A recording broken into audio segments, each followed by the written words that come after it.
నమస్తే అందరికీ వినాయక చవితి శుభాకాంక్షలు. శ్రీమద్భగవద్గీత 10వ అధ్యాయం. ఓం శ్రీ పరమాత్మనే నమః. అథ దశమోऽధ్యాయః విభూతియోగः.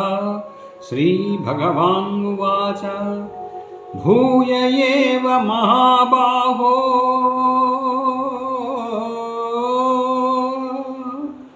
శృణు మే పరమం వచః యత్తేహం ప్రీయమానాయ వక్ష్యామి హితకామ్యయా.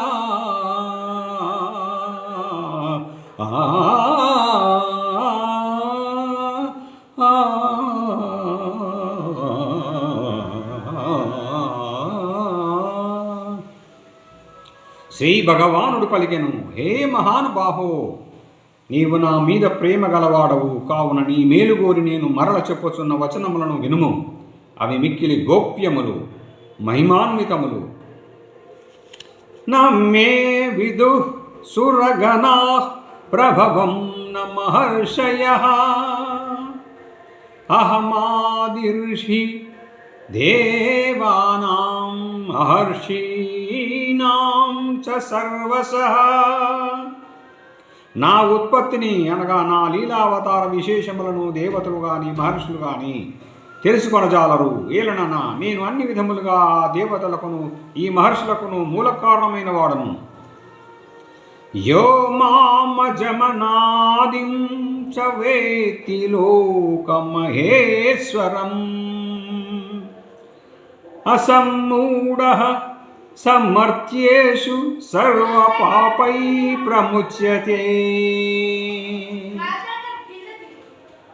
నన్ను యథార్థముగా జన్మరహితునిగను అనాది అయిన వాణిగను సకలలోక మహేశ్వరునిగను తెలుసుకొనివాడు మానవులు జ్ఞాని.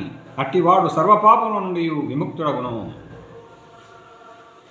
బుద్ధిర్జ్ఞానమసన్మోహః క్షమా సత్యం దమః శమః సుఖం దుఃఖం భవో భావో భయం చాభయమేవ చ అహింసా సమతా తృష్టిః తపోదానం యశో యశః భవంతి భావా భూతానాం మత్త ఏవ పృథగ్విదాః.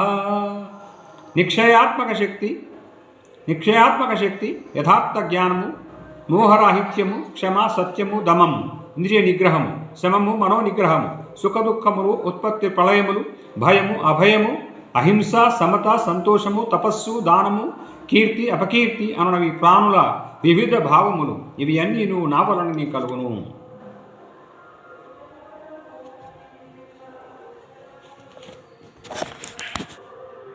Thank you.